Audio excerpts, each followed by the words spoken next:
Oke, Assalamualaikum warahmatullahi wabarakatuh. Jadi, video ini adalah video untuk pertemuan ke-6 di mata kuliah belajar dan pembelajaran. Em, Nanti adik-adik semua harus menonton sampai selesai karena video ini akan membahas mengenai bagaimana kita membuat esai dari artikel penelitian berbahasa Inggris ya. Jadi selain kewajiban kalian untuk menonton video ini untuk kelengkapan absensi, jadi nanti setelah menyelesaikan menonton video ini, nanti silakan di screenshot bukti kalian telah menonton video ini, kemudian nanti di-upload di Google Classroom ya. Ada di topik ke-6 ya. Jadi di absensi sini, jadi silakan nanti diklik terus di-upload screenshotnya kalau sudah selesai menonton video ya. Nah, setelah itu yang kedua itu adalah kalian harus bisa memahami cara pembuatan esai. Nah, jadi nanti saya akan menjelaskan bagaimana pembuatan esai tersebut, di mana pembuatan esai itu nanti akan dipakai pengetahuannya dan kemampuannya setelah menonton video ini. Kalian secara individu membuat esai untuk kepentingan penyelesaian tugas final individual di pertemuan ke-8 ya. Jadi seperti itu ya. Nah, yang pertama berarti kita harus terlebih dahulu menyiapkan sumbernya ya. Nah, di topik ke-6 tersebut sudah ada ya. Silakan diklik bagian tugas, kemudian di situ sudah saya siapkan sumbernya, jadi tidak perlu lagi kalian cari, silakan dilihat satu-satu sumbernya, dan nanti saya juga akan tampilkan ya. Nah, yang pertama kita akan melihat eh, apa itu esai ya. Jadi saya akan membuka di bagian sini pedoman KTI yang kita pakai ya sampai sekarang untuk penulisan, salah satunya itu karya ilmiahnya berupa esai ya. Jadi kalau kalian klik ini, silakan diklik, kemudian nanti akan muncul file PDF-nya. Nah, karena ini video, maka kalian sebenarnya bisa fleksibel belajarnya. Jadi kalau mau di pause, di play, diubah kecepatannya, itu silakan saja ya.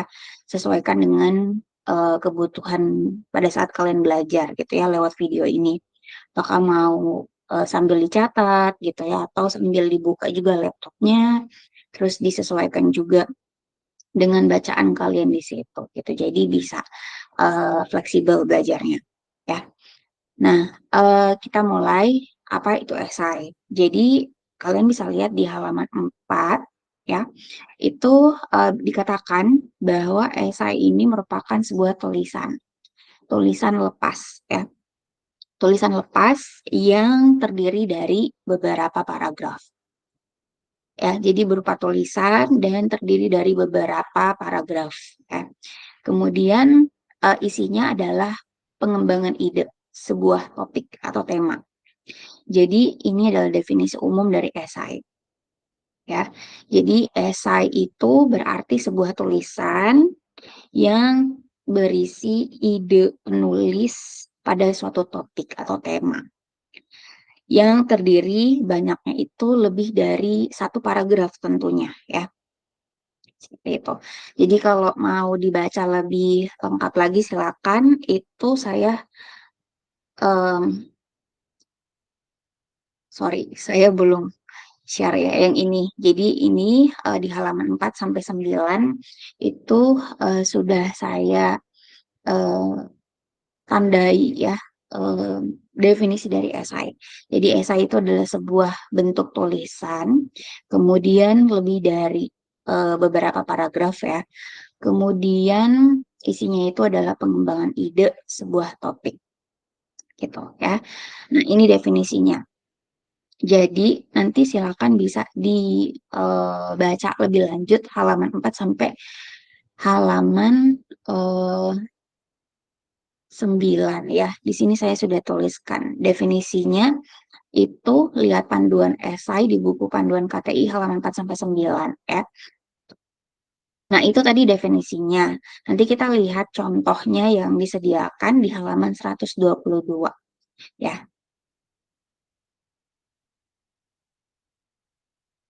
Oke, sebelum ke contoh di sini, saya juga mau me apa ya, melimitkan atau mengkhususkan esai apa sih yang akan kalian tulis gitu, atau yang kalian bikin ya. Oh iya, ini jadi struktur esai itu ada pendahuluan, inti, dan simpulan. Jadi di dalam esai yang kalian bikin nanti itu harus ada pendahuluan, inti, dan simpulan ya. Apakah misalnya pendahuluannya itu dalam satu paragraf, paragraf pertama, kemudian inti mungkin beberapa paragraf selanjutnya, lalu nanti simpulan itu paragraf terakhir. Bisa seperti itu atau sesuaikan saja gitu ya dengan tulisan kalian. Intinya nanti saya akan baca harus ada 3 bagian ini, pendahuluan, inti, dan simpulan. Lalu, bentuk esai itu kan tadi dia ada kriteria panjangnya ya. Jadi nanti, saya akan, eee, khusus, meminta kalian untuk menulis esai itu, mmm jangan lebih dari 600 kata. Jadi 600 kata ini sudah maksimal ya di situ. Ya, jadi di sini, kalau esai pendek dia 300 sampai 600, kalau esai panjang lebih dari 600. Nah, saya minta kalian untuk bikin, mmm, esai yang panjangnya itu nggak lebih dari 600. Ya bisa sama dengan 600, kurang dari 600, tapi jangan lebih dari 600 kata.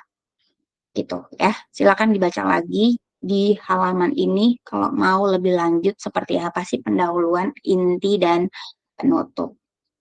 Nah, di jenis-jenis esai ini kan ada beberapa ya esainya. Nah, nanti kalian bikin bentuk esai yang eksplanasi yang nomor 3, yaitu esai yang isinya menerangkan bagaimana sesuatu terjadi dan konsekuensi dari kejadian tersebut.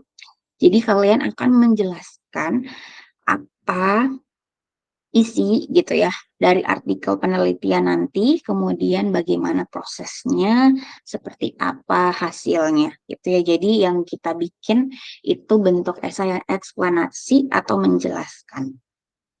Oke. Nah, silakan lebih lanjut dibaca dari halaman 4 sampai 9. Kita ke halaman yang paling, bawah di lampiran itu akan ada contoh dari, esai eksplanasi ya. Kita lihat halaman 122.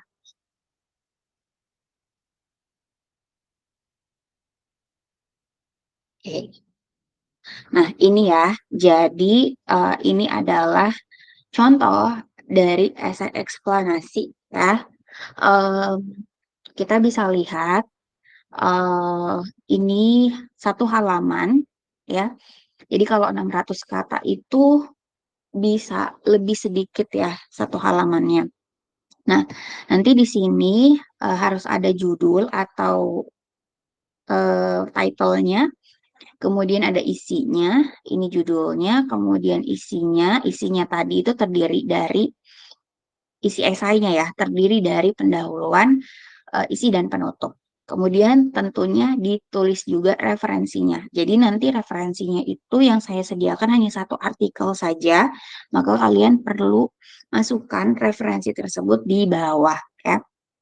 Nah, cara penulisannya itu silakan dibaca di panduan ini juga mengenai penulisan daftar pustaka ya. Jadi kalau artikel jurnal itu bagaimana penulisan daftar pustakanya silakan dilihat di situ, dicari ya. Di situ lengkap di file PDF ini ya.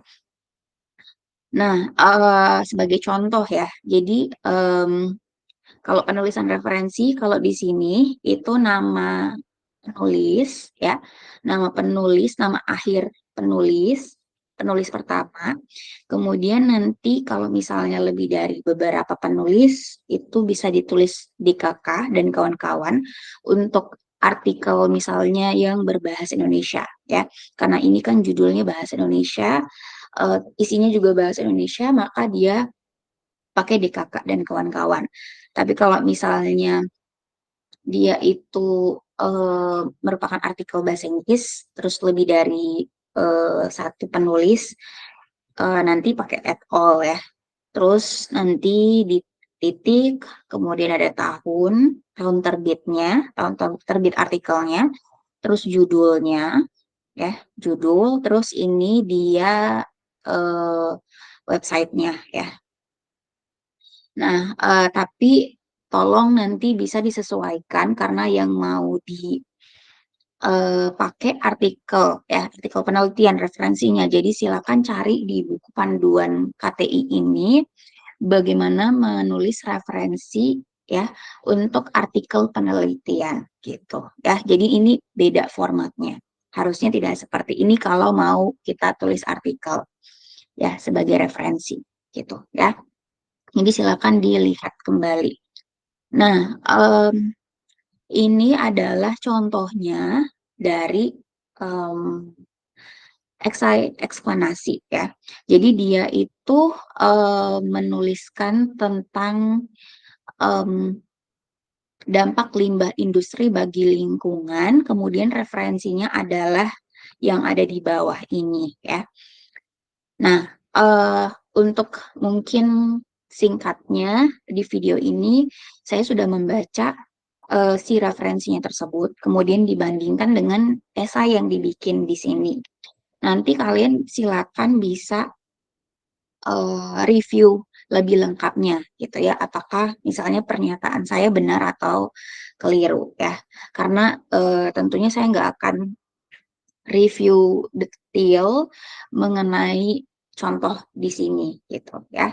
Jadi referensinya itu ada sudah disematkan di topik 6 juga ya. Eh, di sini kalau misalnya kalian mau lihat tadi contoh referensinya ya, itu tinggal diklik saja yang ini ya. Kemudian nanti kalian akan dapat file PDF-nya. Ini contohnya ya.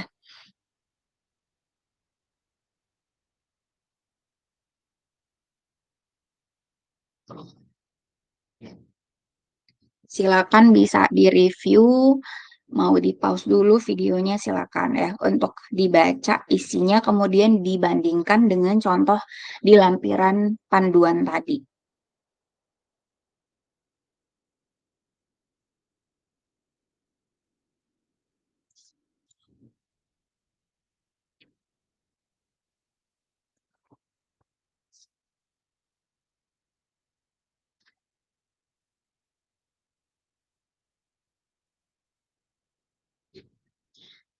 Oke, saya harap kalian bisa review secara mandiri contoh ini karena tentunya biar nanti tugasnya kalian bikin itu bisa benar ya.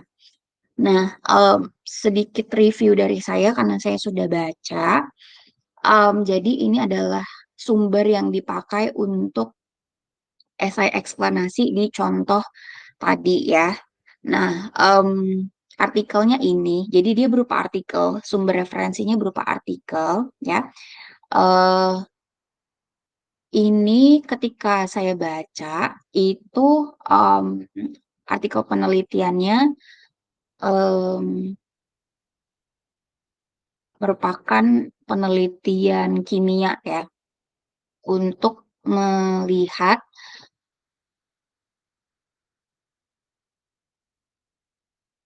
warna yang bisa zat warna yang bisa didegradasi dengan cepat gitu ya. Jadi di sini banyak sekali proses kimiawi yang dijelaskan, kemudian seperti apa treatmentnya gitu ya atau perlakuannya. Kita bisa lihat ya, ini secara singkat saja saya perlihatkan. Nah, ketika selesai membaca ini, kemudian kita bandingkan dengan esai yang dibikin, karena di referensinya hanya satu, tentunya kita menganggap bahwa yang dipakai sebagai referensi untuk pembuatan esai ini adalah satu-satunya dari artikel tersebut, gitu ya. Nah, tetapi ketika dibaca, itu isinya tidak sama persis membahas em, yang sesuai dengan artikel penelitian tersebut, gitu. Jadi, bisa dilihat di sini di bagian paragraf pertama, paragraf kedua gitu ya, atau mungkin sampai paragraf ke sini ya. Nanti bisa dicek lagi. Ini mungkin masih ada kaitannya dengan isi artikel tersebut ya sebagai referensinya. Tetapi untuk paragraf yang kelima ini itu tidak ada eh, sesuainya dengan di artikel tersebut gitu ya. Jadi di sini isi penjelasan dari esainya itu mencantumkan peraturan gitu ya, peraturan mengenai eh, pembangunan limbah gitu ya. Jadi ini tidak ada di artikel penelitian tersebut gitu. Jadi tidak semuanya isinya itu ada di artikel penelitian ini, karena artikel penelitian ini mungkin di latar belakangnya mirip ya, atau si esai tadi itu sumbernya ada kebanyakan di pendahuluan gitu ya, di latar belakang ya. Tetapi di latar belakang pun atau di pendahuluan pun yang bagian sini itu sudah tidak, sorry saya tidak kasih ya ini ya. Ini di pendahuluan kalau kita lihat sampai bagian akhir itu em, ini sudah fokus ke zat kimianya gitu ya, persentase kimia dan lain-lain gitu ya. Nah, jadi yang diambil itu ternyata di bagian pendahuluannya saja sebenarnya ya. Yang detailnya itu tidak dimasukkan di di isi esai tersebut gitu.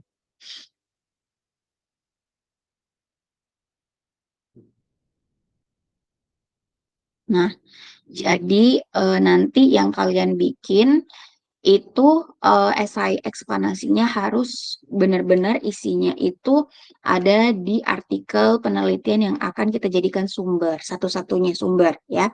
Jadi ini boleh dijadikan contoh, tetapi kita juga bisa mengkritisi ya contoh tersebut. Oke, mungkin itu untuk penjelasan singkat mengenai esai dan esai eksplanasi. Contohnya sudah ada di panduan. Silakan bisa dilihat nanti ya. Atau sekarang sambil di pause videonya boleh.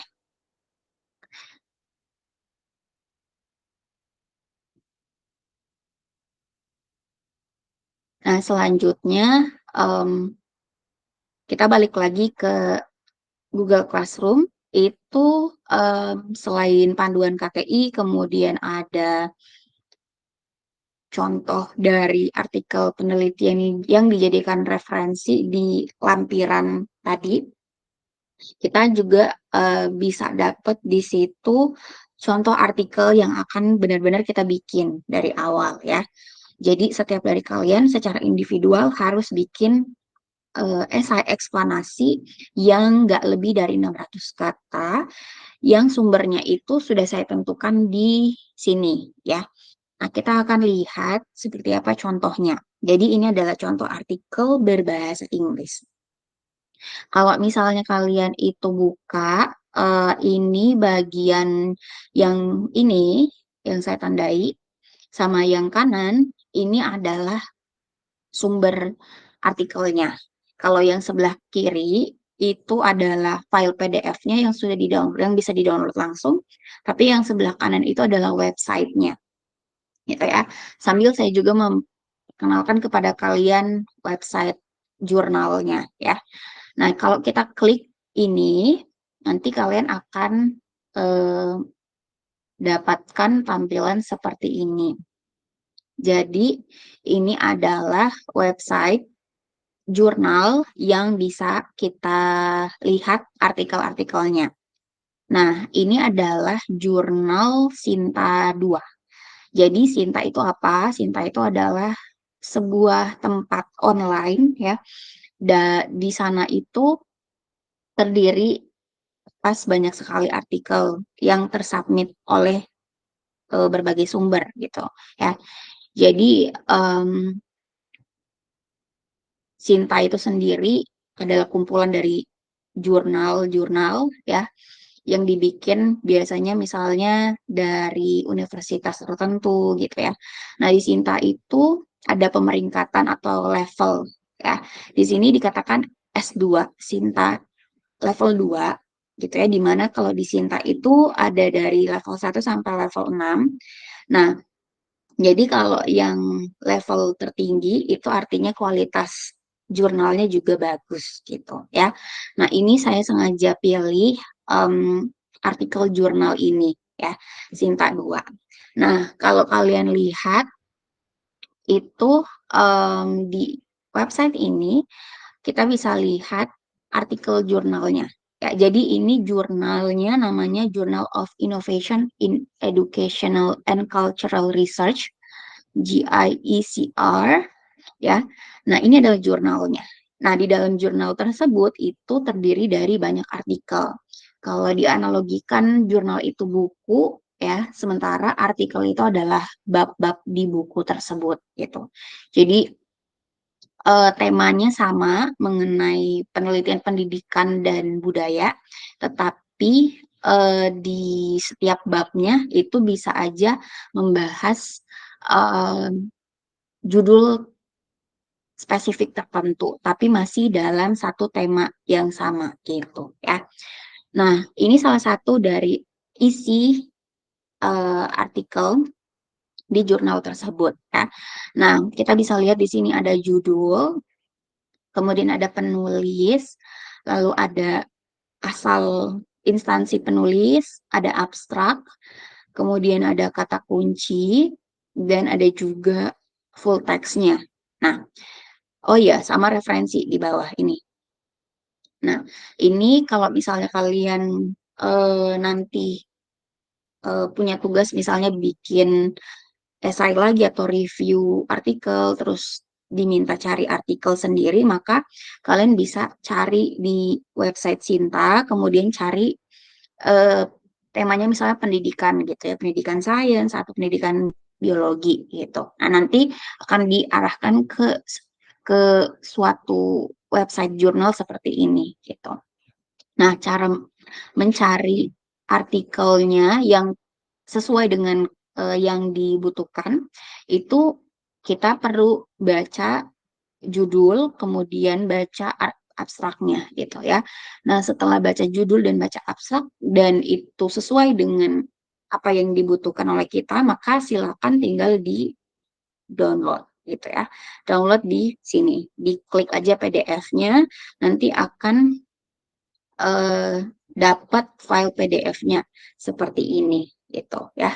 Jadi yang di Google Classroom tadi yang di topik 6 itu kan yang sebelah kiri ini adalah file PDF-nya ya. Jadi tinggal di-download saja. Kalau itu yang sesuai dengan apa yang kita cari ya artikelnya. Nah, sekarang kita fokus ke artikelnya. Jadi setiap dari kalian itu akan membuat esai yang sama sumbernya atau referensinya, yaitu artikel jurnal ini. Jadi nanti saya akan tentunya menilai kemiripan tulisan kalian ya dengan isinya, harus isi esainya itu harus sesuai dengan isi artikel ini, tetapi tidak boleh mirip kata-katanya atau tidak boleh plagiat gitu ya. Nah, nanti juga saya akan nilai kemiripan setiap tulisan dengan tulisan teman-temannya ya, seperti itu. Oke, nah ini adalah artikel jurnal berbahasa Inggris. Saya sengaja pilih artikel ini karena yang pertama tadi kualitas jurnalnya tadi dia Sinta 2, kemudian dia berbahasa Inggris, di mana kalau berbahasa Inggris itu kan kita juga melatih kemampuan kita memahami teks bacaan bahasa Inggris ya. Itu jadi nanti kalau misalnya ditugaskan untuk cari artikel itu harusnya bisa fokus ke artikel-artikel yang level kualitasnya itu bagus, kemudian umumnya dia berbahasa Inggris. Maka di sini adik-adik dilatih untuk bisa memahami tulisan berbahasa Inggris gitu ya. Kemudian yang ketiga, kenapa memilih artikel ini? Karena penulisnya itu adalah dosen kita sendiri ya. Jadi ini ditulis oleh Ibu Gamar dan alasan yang selanjutnya ini karena artikel ini baru diterbitkan gitu. Jadi tahun 2023 ya. Jadi masih baru ya artikel ini. Nah, nanti kalian perlu memahami dulu berarti isi artikelnya baru bisa menulis esainya gitu kan. Nah, jadi saya mungkin kasih tips ke kalian untuk bisa memahami artikel jurnal ya, step by step, walaupun mungkin tidak begitu detail juga ya, atau detail saya juga kurang paham, nanti kita lihat seperti apa. Kalau mungkin kepanjangan, mungkin bakal saya singkat ya video ini. Nah, jadi tadi ya sebelum menulis esai, pastikan kalian harus tulis referensi yang kalian pakai ya. Jadi nanti sesuaikan panduannya, bagaimana menulis uh, referensi daftar pustaka di panduan tersebut. Kalau kita pakai referensinya itu bentuknya adalah artikel jurnal seperti ini ya. Jadi nanti nama penulis berarti nama terakhirnya ya Syamdas, kemudian koma G gitu ya, titik, terus tahun, titik, kemudian judul artikel, titik, kemudian nanti jurnalnya, nama jurnalnya, terus volume, isu, dan halamannya ya. Nanti silakan dilihat di panduan. Jadi itu juga sebagai poin penilaian ya. Nah, selanjutnya tadi ya sebelum kita baca full teksnya, kita lihat abstraknya. Nah, abstraknya dan judulnya ini tuh ngomongin apa sih dari artikel ini ya. Jadi seperti itu. Kita lihat dulu judul sama abstrak, kemudian apakah itu sesuai dengan tema dari apa yang kita cari. Setelah itu baru kita baca lengkapnya di bawah ya, bagian bawah ini ya. Oke. Nah, silakan mungkin mau sambil buka laptop atau misalnya sambil mau nyatet juga silakan. Oke, langkah pertama itu adalah tadi ya, kita baca dulu bahasa Inggrisnya sambil kita juga latih pronunciation kita gitu ya. Terus kelancaran kita juga dalam ngomong pakai bahasa Inggris. Jadi kita baca ya, kita reading dulu. Setelah itu nanti kita translate ya atau terjemahkan. Lalu baru kita pahami yang ketiga ya. Nah, yang ketiga ini dalam memahami kalian bisa baca kembali hasil terjemahan kalian atau misalnya kalian bikin mind map ya yang kalian sudah mungkin terlatih ya bikin mind map dari tugas-tugas kemarin ya. Jadi seperti itu baru nanti bisa dibikin misalnya esai draftnya, draft esainya ya. Nanti baru dibaca lagi isian esai yang sudah kalian bikin, baru nanti dilihat apakah ada salah eja gitu ya. Jadi diperhatikan juga tulisan kalian. Jadi kalian juga harus baca lagi tulisan kalian, lihat lagi ada kata-kata yang salah atau yang tidak nyambung gitu ya. Baru setelah diperbaiki baru nanti bisa dikumpulkan ya tugas tersebut di Meet ke-8. Sudah saya sediakan kolom tugasnya di situ. Oke, nah yang pertama berarti langkah pertama kita reading dulu. Jadi kita sambil reading, nanti saya akan baca. Kalian mungkin bisa sambil ngebeo atau juga ikutan baca di sana ya. Oke, ini bisa di zoom, bisa di zoom. Jadi kita akan lihat intisari dari artikel ini lewat membaca judul dan abstraknya. Oke. Nah, jadi judul artikel ini jangan salah dengan judul jurnal ya. Jadi ini judul yang ini adalah judul jurnal ya. Sementara yang di atas ini ya, judul jurnal, sementara yang di bawah ini adalah judul artikelnya gitu. Jadi kalau yang di atas judul buku, yang di bawah judul babnya gitu ya. Untuk analogi mudahnya. Yang pertama, kita baca dulu dari judul, kemudian nanti ke abstrak dan ke keywords-nya atau kata kunci. Nah, judulnya adalah Self-Regulated Learning for High School Students in Biology Lessons Through the Problem-Based Learning Model. Jadi, ini judulnya. Nah, artinya kalian bisa sambil ngecek juga ya di kamus digital, di Google Translate, boleh. Jadi ini membahas mengenai pembelajaran mandiri, self-regulated learning, pembelajaran mandiri untuk siswa sekolah ya, siswa sekolah di pembelajaran biologi ya, di materi biologi melalui model pembelajaran berbasis masalah atau problem based learning gitu ya. Jadi ini adalah sebuah kegiatan penelitian gitu ya. Kegiatan penelitiannya ini akan membahas mengenai pembelajaran mandiri pada siswa SMA ya di materi biologi lewat model pembelajaran berbasis masalah gitu. Atau biasa disingkatnya PBL ya, Problem Based Learning. Jadi model PBL gitu.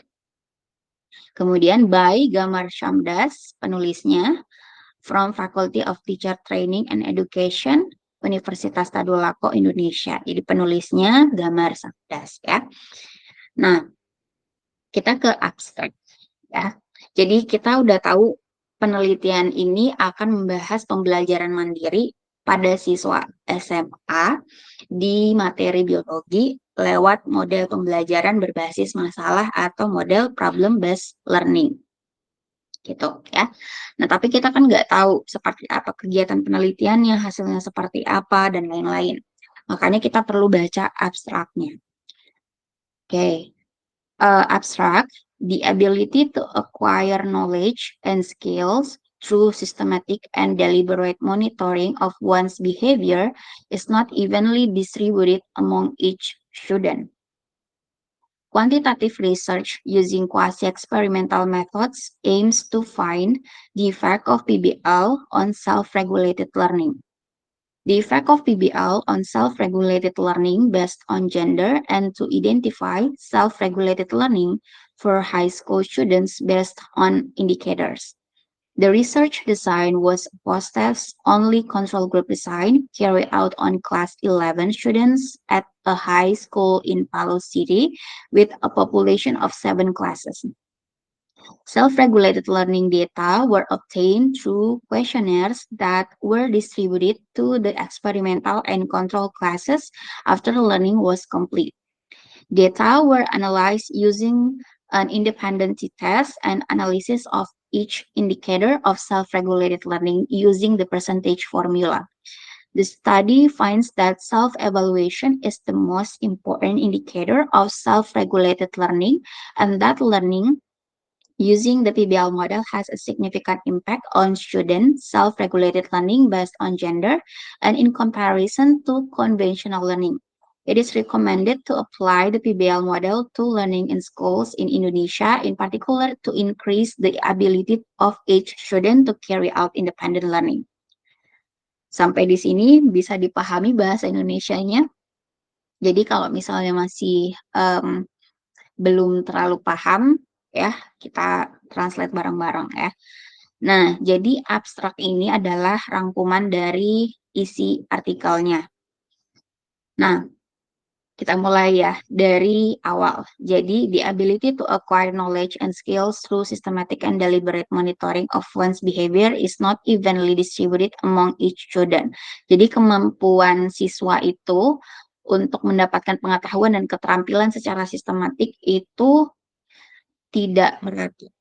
Jadi tidak merata setiap siswa itu punya kemampuan dan keterampilan yang sama, ya.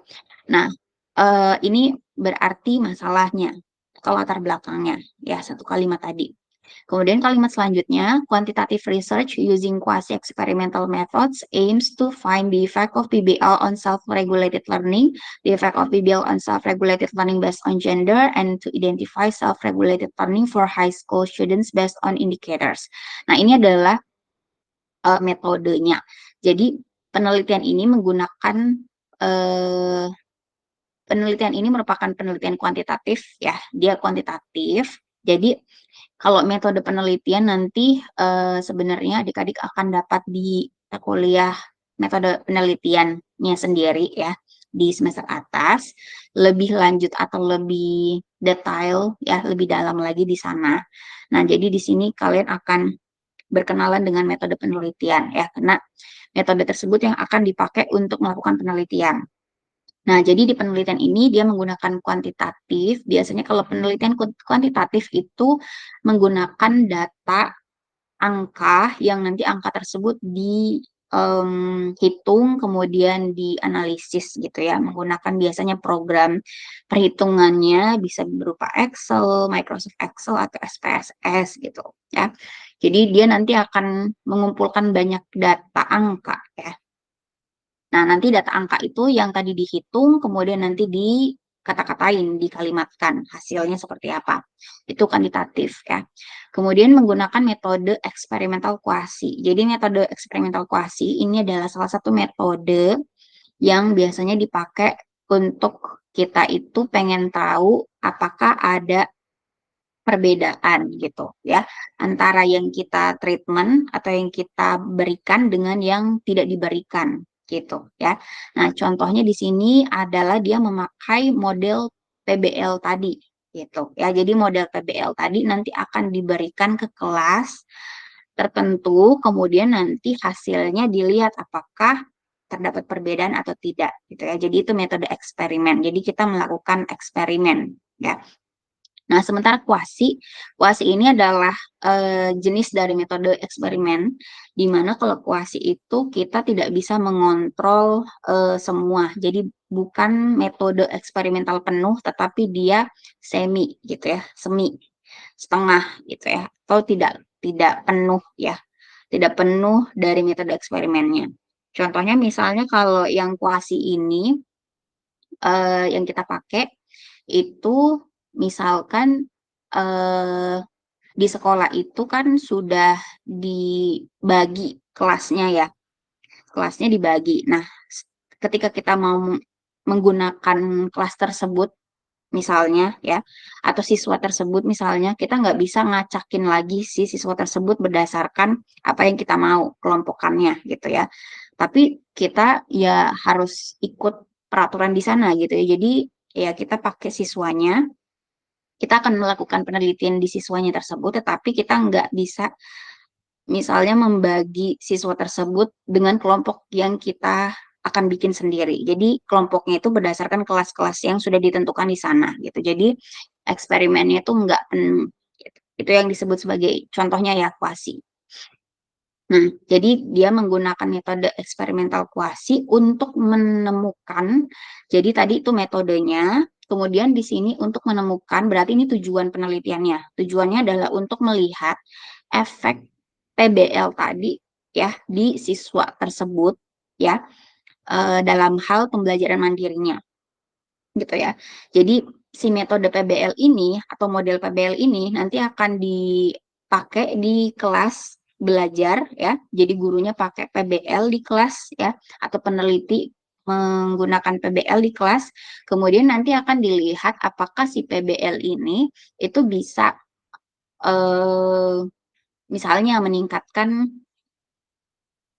pembelajaran mandiri siswanya atau ada bedanya enggak gitu ya dengan yang tidak diberikan model PBL ya terkait pembelajaran mandiri. Jadi itu yang pertama tujuannya untuk melihat efek PBL pada pembelajaran mandiri. Kemudian yang kedua ini the effect of PBL ini yang kedua itu melihat apakah efek PBL ini tuh juga terjadi kalau kita lihat berdasarkan gender atau jenis kelaminnya.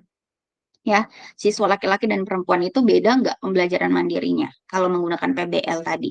Nah, terus yang ketiga untuk mengidentifikasikan pembelajaran mandiri di siswa tersebut berdasarkan indikator. Nah, di sini jadi ada tiga ya tujuannya. Yang pertama untuk melihat PBL itu efeknya terhadap pembelajaran mandiri, untuk melihat efek PBL terhadap pembelajaran mandiri kalau berdasarkan gender, dan yang ketiga untuk melihat pembelajaran mandiri di sana berdasarkan indikator. Jadi indikator nanti pasti akan terlihat ya di bagian lengkap di bawah. Ya, jadi nanti peneliti itu akan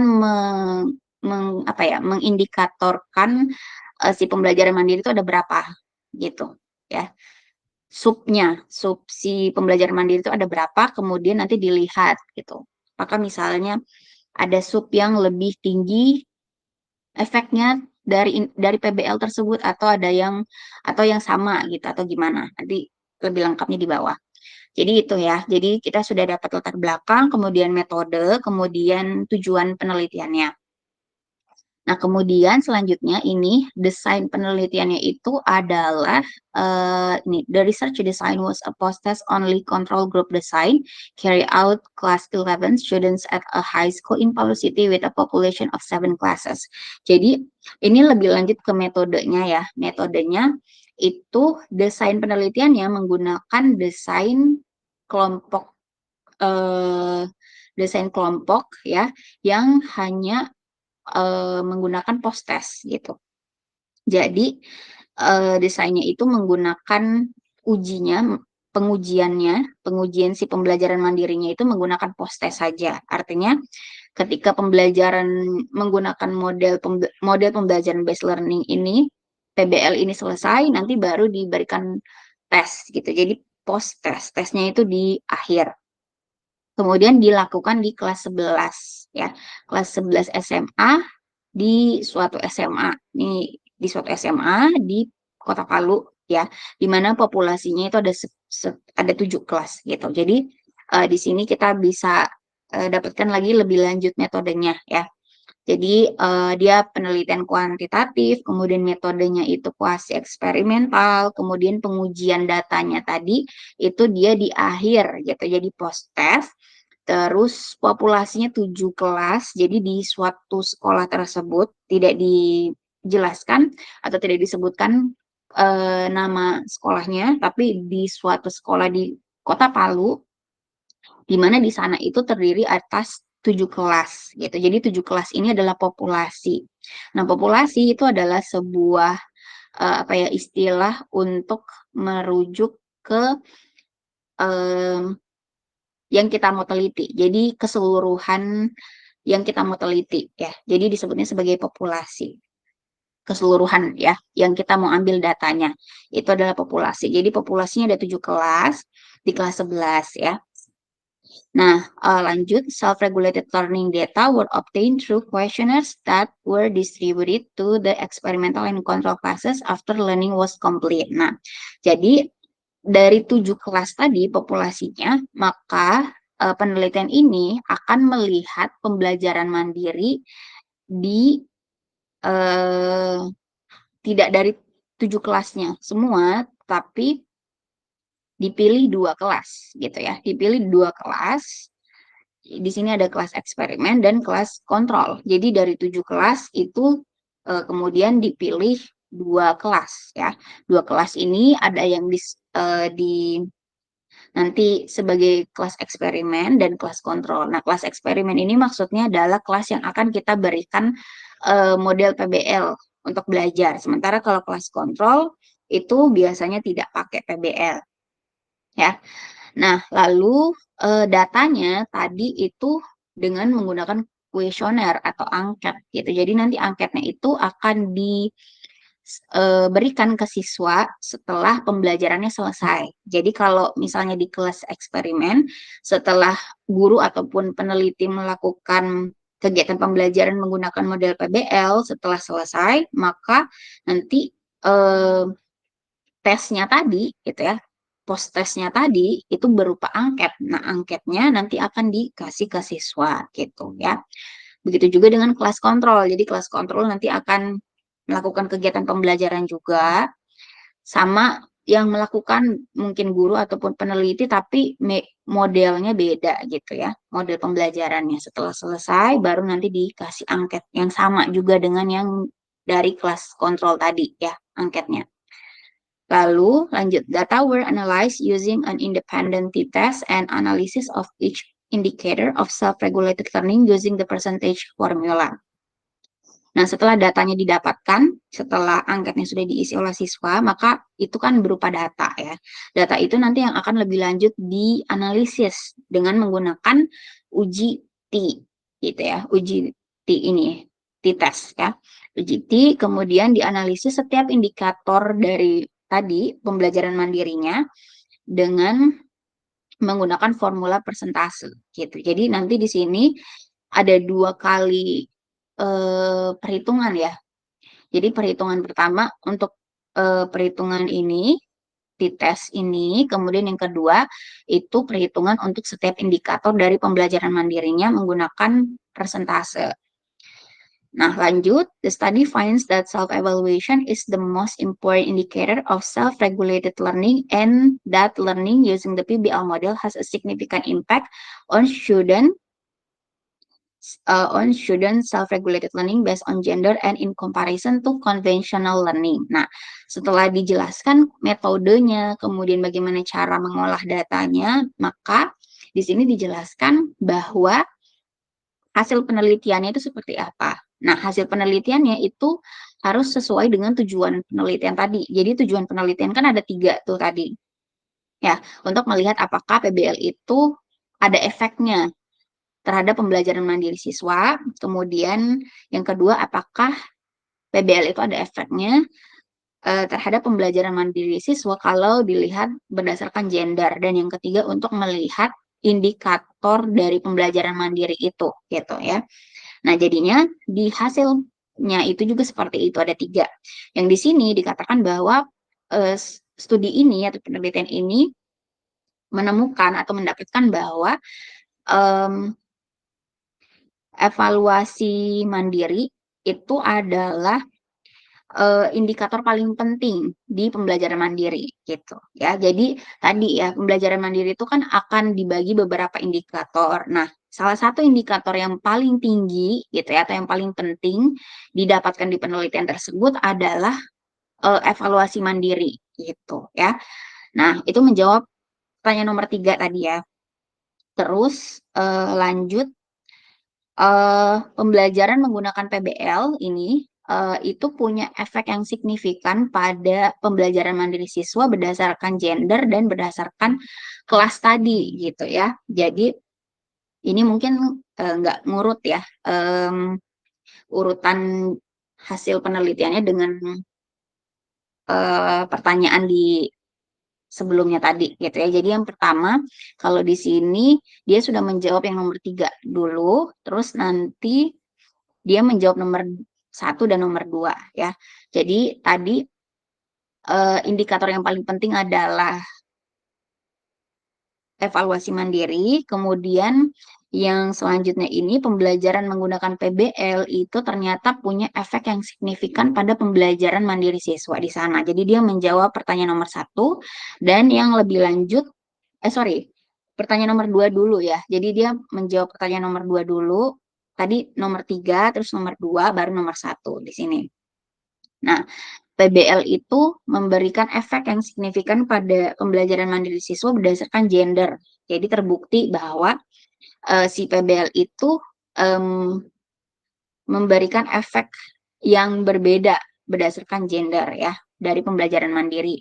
Dan yang kedua, yang terakhir ini, jadi si PBL ini juga memberikan efek yang signifikan pada pembelajaran mandiri dari 2 kelas tadi, kelas kontrol dan kelas eksperimen. Artinya ada bedanya nih antara yang menggunakan model PBL dan yang tidak gitu. Jadi seperti itu ya. Ini sudah dijawab ya pertanyaannya di sini. Nah, yang terakhir kesimpulan, jadi it is recommended to apply the PBL model to learning in schools in Indonesia, in particular to increase the ability of each student to carry out independent learning. Jadi artinya setelah sudah dijelaskan penelitiannya, hasilnya seperti itu, maka penulis ini memberikan rekomendasi ke mungkin guru gitu ya atau pelaku pendidikan bahwa PBL ini adalah model yang bisa digunakan di sekolah gitu ya untuk pembelajaran. Nah, khususnya adalah untuk meningkatkan kemampuan setiap siswa agar mereka itu punya kemampuan belajar mandiri gitu. Karena tadi hasil penelitiannya positif semua gitu atau terbukti semua bahwa PBL itu bisa memberikan efek yang positif ya. Nah, itu ya.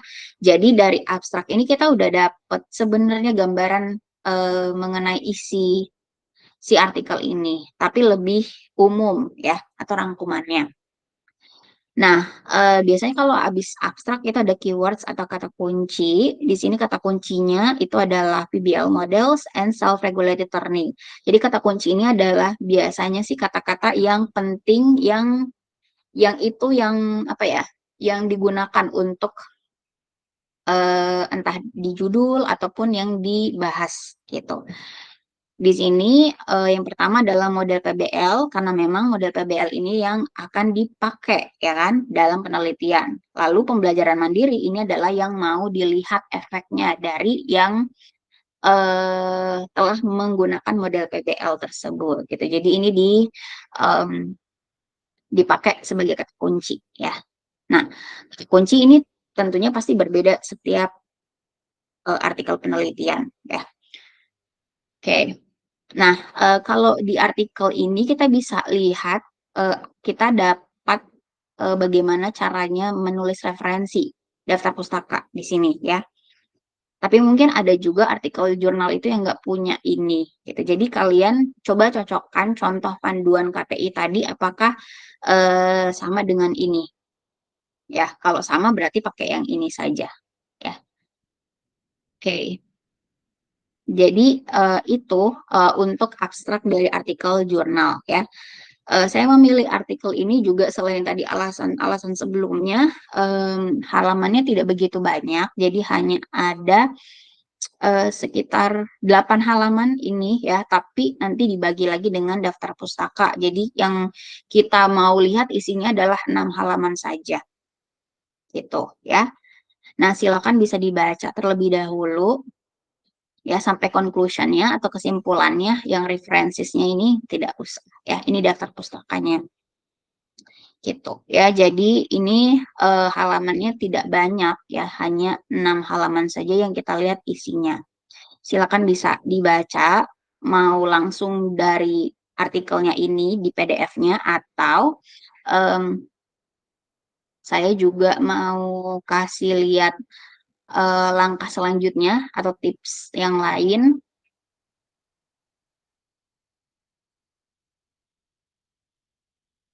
Jadi setelah kalian dapat file PDF-nya, kemudian sudah baca abstraknya, kan kalian sudah bisa dapat gambaran ya artikel penelitiannya seperti apa. Nah, kalau saya itu selain tadi kita baca, kita juga perlu translate kan. Kita perlu translate. Jadi ini bisa kalian copy tadi artikel PDF tadi, file PDF tadi kalian bisa copy di Microsoft Word. Nah, tujuannya kenapa dibikin seperti ini lagi? Karena kalau di artikel jurnal tadi kan kita bisa lihat ada tulisan biru-biru ya, yaitu sitasi gitu ya. Jadi biasanya di setiap penjelasan itu ada sumbernya di situ, nama sama tahun si sumber tersebut, nama penulis sama tahun gitu ya. Nah, kalau di sini enggak ada gitu. Jadi ini hanya pure isinya saja. Makanya kita bikin dokumen khusus untuk isinya gitu. Jadi kita sudah hilangkan si citasinya tadi gitu ya. Beda dengan yang di artikel jurnal. Jadi kalian bisa bikin seperti ini. ya. Jadi bikin copy paste lagi isinya, tapi nanti habis itu kalian edit, hilangkan citasinya, karena itu yang nanti kita jadikan fokus untuk kita lihat isinya ya. Jadi bukan citasinya, khusus untuk memahami ya, memahami si artikel jurnalnya gitu ya. Ini saya sudah bikin contohnya seperti ini, silakan kalian juga bikin ya untuk step selanjutnya. Ini masih artikel berbahasa Inggris ya. Jadi masih asli, hanya kita hilangkan yang kita tidak butuhkan ya untuk memahami si isinya tersebut. Nah, selanjutnya setelah kalian um, sudah bikin ya yang dokumen ini ya, bahasa Inggris semua, isinya yang kita pertahankan ya. Nah, selanjutnya itu kan kita harus translate ya. Nah, ini kan ada 6 halaman ya. Kalian lihat, ada 6 halaman. Nanti kalau selanjutnya, step yang selanjutnya itu kalian translate. Nah, translate-nya itu kalau mau lebih mudah, silakan bisa pakai Google Translate, atau mau translate sendiri satu-satu silakan gitu ya. Per kalimat kah atau per paragraf ya. Tapi mungkin untuk lebih cepat kalian bisa translate pakai Google Translate ya, sambil bisa juga latihan listening gitu ya. Jadi di Google Translate itu kan ada bagian sebelah kirinya itu bahasa Inggrisnya, kemudian bagian kanan itu bahasa Indonesianya. Nah, kalian bikin bentuknya seperti ini lagi, tapi dia bentuknya sudah hasil translatean atau hasil terjemahan yang sudah bentuknya itu bahasa Indonesia gitu ya. Jadi contohnya seperti ini. Nanti kalian kalau sudah ditranslate, nanti sama filenya itu file bahasa Indonesia juga seperti ini. Nah, ini kan sudah bahasa Indonesia ya. Saya coba terjemahkan ke bahasa Indonesia langsung per paragraf ya. Nah, ini dia banyaknya 7 halaman. Tuh ya. Nah, selanjutnya kalian rapikan dulu pokoknya ya tulisannya biar kalian bisa baca dengan nyaman. Nah, setelah itu baru kalian cocokkan gitu ya. Translatean bahasa Indonesia dengan bahasa Inggrisnya tadi seperti apa. Coba saya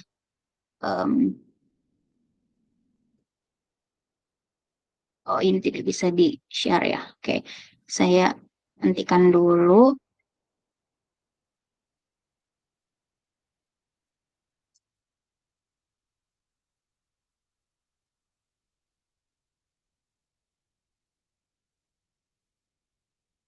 Semoga bisa kelihatan ya. Ini saya share apa yang saya lihat sekarang. Jadi kalian bisa bikin dua eh, jendela ya.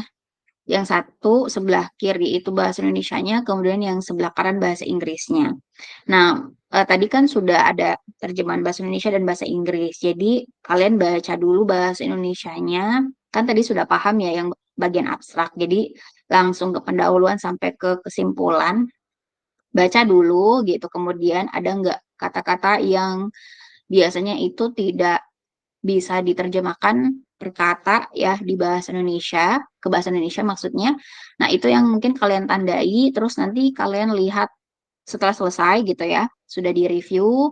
Nah, setelah itu baru kalian lihat, berarti kan ada kata-kata yang itu belum dipahami ya, karena tadi tidak bisa di bahasa Indonesia kan dengan benar gitu, atau misalnya terjemahannya rancu gitu ya. Ya, nanti kalian tinggal lihat bahasa Inggrisnya itu di paragraf mana gitu ya. Karena kan tidak kalau yang saya lihat ini karena saya sudah lakukan itu hampir semuanya bisa diterjemahkan dengan bagus. Artinya kita bisa paham bahasa Indonesianya ya, walaupun itu dari terjemahan Google Translate, tapi memang ada beberapa kata yang atau frase yang itu tidak bisa diterjemahkan gitu ya dengan baik dari bahasa Inggris ke bahasa Indonesia. Nah, itu yang kalian tandai dan itu yang kalian akan cari lagi di bahasa Inggrisnya di sebelah kanan ini. lihat di paragraf mana itu gitu ya. Jadi silakan bisa dilakukan hal seperti ini karena eh, menurut saya itu lebih si step-step ini yang saya rekomendasikan ke kalian itu lebih eh, membuat kalian lebih paham gitu ya dengan baik lah, dengan mendalam ya. Jadi dibuat seperti ini. Setelah itu tadi kalau ada kata-kata yang tidak bisa diterjemahkan ke bahasa Indonesia dengan baik atau kalian belum paham gitu ya, hasil translatannya bisa dilihat di bahasa Inggrisnya ya, di bagian kanan itu dia di paragraf mana gitu ya. Nah, setelah itu kalian sudah baca kan, sudah pahami, bisa kalian bikinkan mind map untuk melihat bagaimana hubungan antar eh, konsep-konsep di dalam isinya tersebut gitu ya. Nah, setelah itu baru kalian coba bikin esainya. Nah, tadi kan saya bilang bahwa panjang dari esainya tersebut tidak boleh lebih dari 600 kata ya. Nah, coba kalau kita lihat ini, saya blok, ini satu halaman, ini dia panjangnya 411 ini ya. Jadi kalau kalian mau satu halaman bisa segini. Nah, berarti kalau 600 kata, kalau kalian mau gunakan semua maksimum, mungkin bisa lebih dari satu halaman sedikit gitu ya, lebihnya. Nah, ini 631 kalau saya blok sampai sini. Gitu. Jadi nggak boleh banyak ya, berarti nggak boleh lebih dari 2 halaman. Ya, karena nanti saya akan hitung eh, jumlah katanya juga. Ya, seperti itu. Oke, mungkin itu untuk part 1 videonya. Saya akan upload rekaman ini. Nanti silakan ditonton. Kalau misalnya ada yang bingung atau misalnya mau request bikin video khusus membahas isi artikel ini silakan ya. Karena saya maunya kalian berusaha dulu. Nanti kalau misalnya ada hal yang tidak kalian pahami dari artikel jurnal ini, karena tentunya yang pertama ini bahasa Inggris dan yang kedua em, kalian belum dapat metode penelitian, jadi nanti kalian akan melihat ada banyak perhitungan di sini karena dia penelitian kuantitatif, terus ada tabel. Nah, kalau misalnya mau eh, minta untuk dibikinkan khusus spesifik di sini, silakan ya, biar saya bikinkan videonya gitu ya. Jadi mohon kalian bikin esainya itu benar-benar isi dari artikel jurnal tersebut. Jadi tidak setengah-setengah gitu ya. Saya tunggu requestannya atau mungkin feedbacknya di Google Classroom ya. Thank you.